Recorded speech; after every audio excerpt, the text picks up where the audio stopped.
तोहरा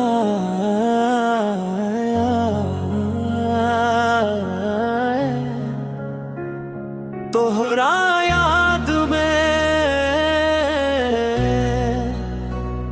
दिलवा रोए,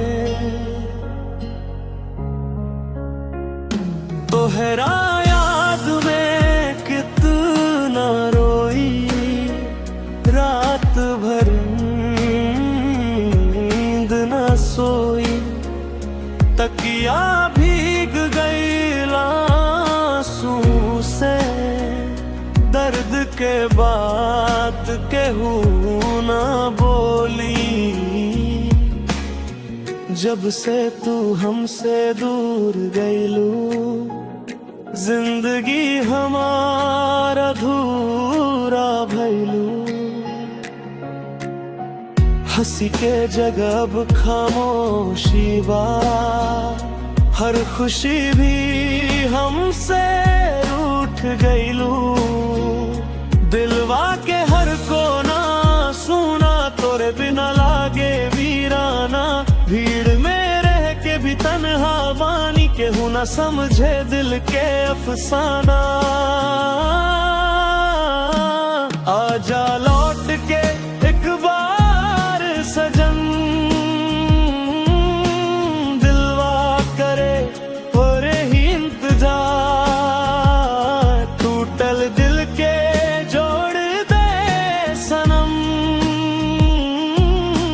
ना सहाला ई प्यार के मार। तोहरा बिना जी न लागे, हर पल लागे सजा हो। तोहरे बिना ए जानम,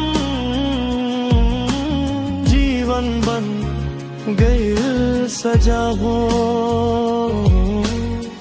हर रात तोरे सपना आवे, नींद से जगा के रुला जावे। हाथ बढ़ाई छुवे खातिर, पर तू हवा बन उड़ जावे। कसम से अब न सहाला, दिल के दर्द बढ़त जाला। तू न बुझलू हमार मोहब्बत, तभी तो आज हाल भइल बा।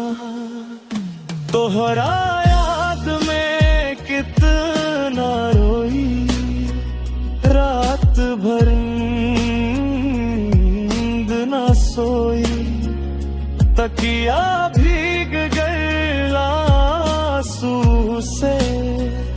दर्द के बात केहू ना बोली।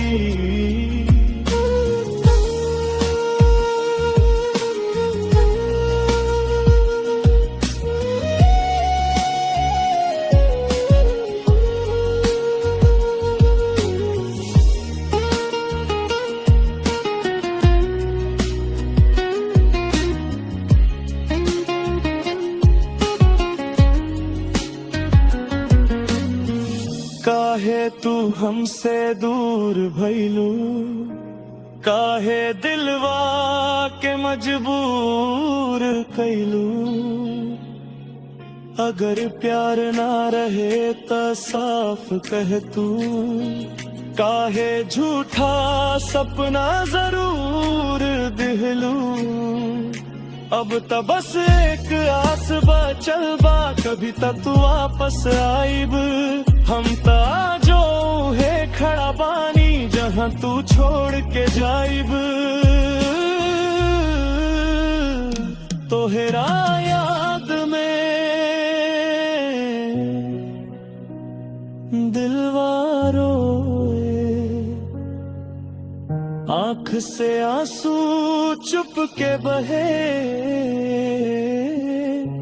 एक दिन तू जरूर समझबा, हमार प्यार सच्चा रहे।